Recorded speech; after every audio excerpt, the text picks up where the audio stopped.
Preamble बदला गया, मूल ढांचा बदला गया। आप लोग गूगल करिएगा, हमने इसको चैलेंज कर दिया सुप्रीम कोर्ट में, और हमने सुप्रीम कोर्ट में यही कहा है, जब संविधान सभा नहीं है, लोकसभा नहीं है, कोई मैंडेट नहीं है, इमरजेंसी लगी हुई है। इमरजेंसी 75 में शुरू हो चुकी थी, सारे लीडर ऑफ अपोजिशन जेल में थे। न्यूज चैनल केवल एक था, डीडी न्यूज, वो सरकार के कंट्रोल में था, वो कुछ दिखा नहीं सकता था।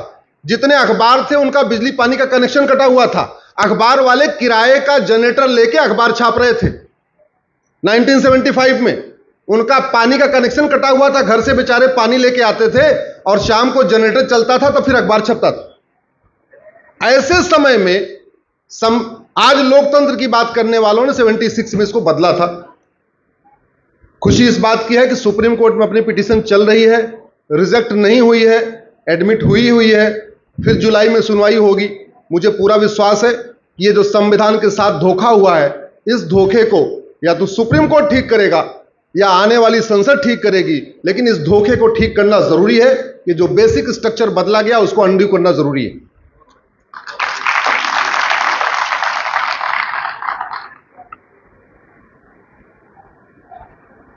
रामायण में उत्तरकांड में राम राज्य की चर्चा है।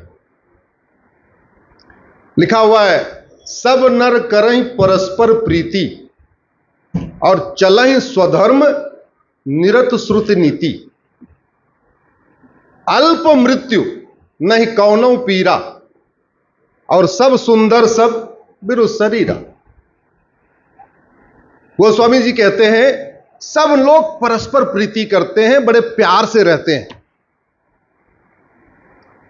कोई झगड़ा लड़ाई नहीं है, सब बड़े प्यार से रहते हैं। लेकिन उसी रामचरित मानस में भगवान श्री राम कहते हैं, भय बिन होय न प्रीत। प्रीति कैसे होती है? भय होता है। दो भाई आपस में कब क्यों तब नहीं लड़ते जब पता है पिताजी अगर लड़ गए आपस में तो पिताजी क्या करेंगे? ओके। संस्कार ऐसा हो कि सब प्रेम से रहे और कानून ऐसा हो कि मजबूरी में प्रेम से रहे। संस्कार ऐसा हो कि सब हेलमेट लगाएं और कानून ऐसा हो कि हेलमेट नहीं लगाया तो बाइक परमानेंट चली जाएगी। संस्कार ऐसा हो, घर से स्टार्ट गाड़ी बाद में करें, पहले सीट बेल्ट लगा दे। और कानून ऐसा हो कि अगर सीट बेल्ट नहीं लगाया तो 50-60 हजार रुपए गए। संस्कार ऐसा हो कि एक भाई दूसरे भाई की जमीन पे कब्जा ना करे। और कानून ऐसा खौफ होना चाहिए कि अगर भाई की जमीन पे कब्जा कर लिया तो हम 10-20 साल के लिए गए। दुनिया के जिन देशों में झूठ को गंभीर अपराध घोषित किया गया है, वहां शांति है, समृद्धि है, खुशहाली है। और भारत में जब तक झूठ गंभीर अपराध था तब तक भारत विश्वगुरु था और भारत सोने की चिड़िया था। भारत में जो सबसे ज्यादा कैपिटल पनिशमेंट था वो झूठ बोलने पे था और देश के साथ देशद्रोह करने पे। दुर्भाग्यवश आज की डेट में झूठ बोलना पाप तो है, लेकिन झूठ बोलना अपराध नहीं है।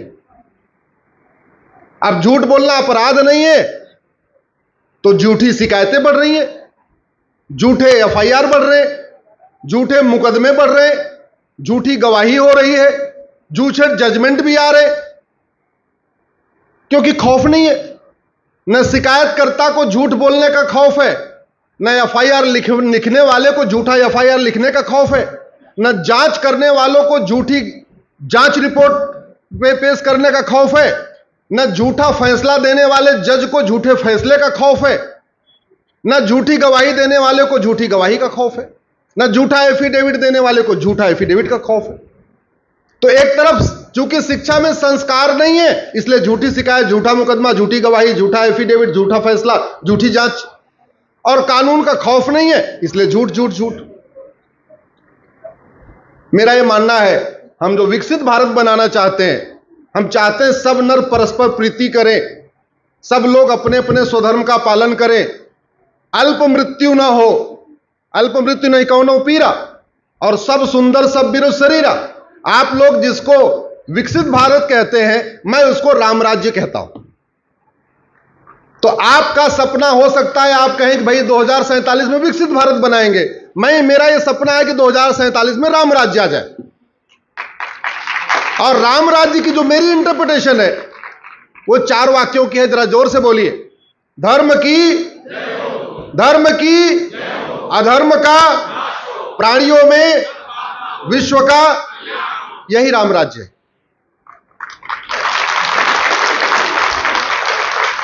धर्म की जय करना समाज का काम है।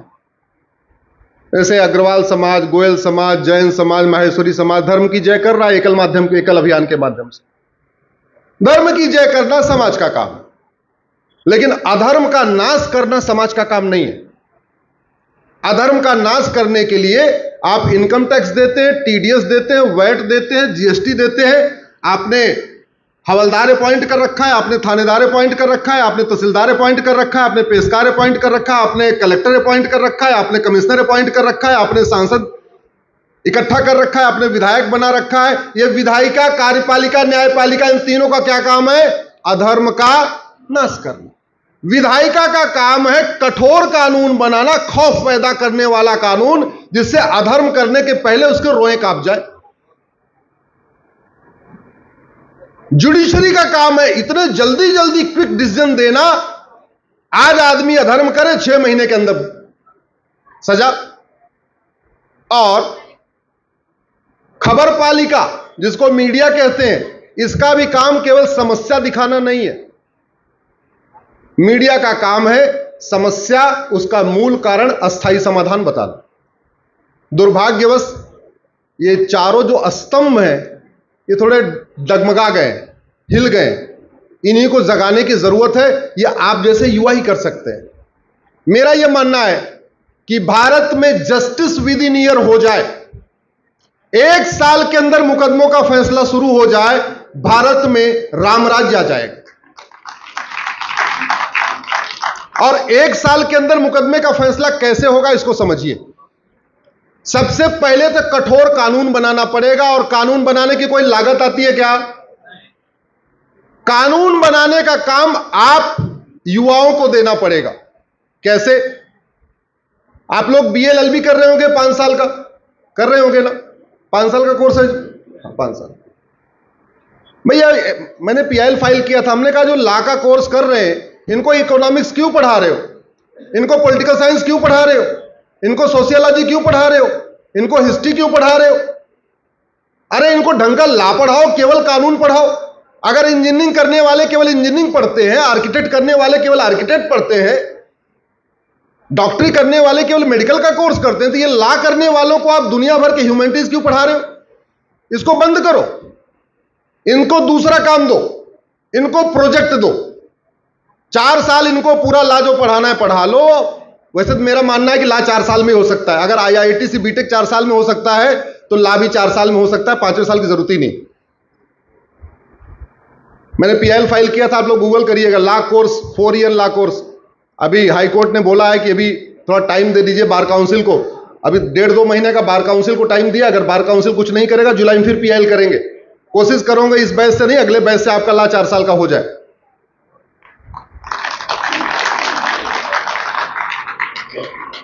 भारत में 1700 लॉ कॉलेज हैं।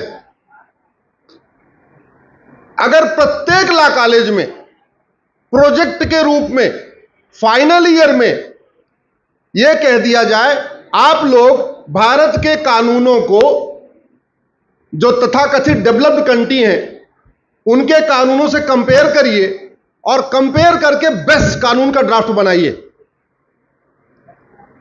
अगर आपको फाइनल ईयर में काम दे दिया जाए कि आपको इंडियन पिनल कोड को अमेरिका के फेडरल पिनल कोड, फ्रांस के जो पिनल कोड है, सिंगापुर के पिनल कोड से कंपैरेटिव एक चार्ट बनाना है और सबसे बढ़िया ड्राफ्ट बना के देना है, तो अच्छी बात यह होगी हमारे बच्चे बहुत कुछ सीखेंगे। अभी वो क्या हो रहा है, भारत के कानूनों को सीख रहे हैं, भारत के ही कानूनों को पढ़ रहे हैं, भारत का सीआरपीसी पढ़ रहे हैं, भारत का आईपीसी पढ़ रहे हैं, भारत का एविडेंस एक्ट पढ़ रहे हैं। दुनिया में क्या चल रहा है उसको पढ़ ही नहीं रहे। अब उसको पढ़ नहीं रहे तो रट्टू तोता हो जा रहे। आदमी का ब्रेन तो तब होता है ना जब कंपैरेटिव देखे, अच्छा ये बताओ ये अमेरिका में ये है, सिंगापुर में ये है, फ्रांस में है, भारत में ये है, कंपैरेटिव में बेटर क्या है वो देखे। भारत में 1700 लॉ कॉलेज है। हर लॉ कॉलेज साल में अगर एक कानून का बढ़िया ड्राफ्ट बना के दे दे तो साल में कितने कानून नए बन गए? 1700। कोई खर्चा आया सरकार का? नहीं। सरकार को बैठे बैठाए 1700 बेस्ट कानूनों का ड्राफ्ट मिल गया। हमारे युवाओं को अच्छा इस पे लर्निंग हो गई, उनके साथ जो फैकल्टी है उनको भी बढ़िया, उनके साथ भी एक रिसर्च का उनके मौका मिला, इंटरेक्शन का मौका मिला, वो भी सीख लिए।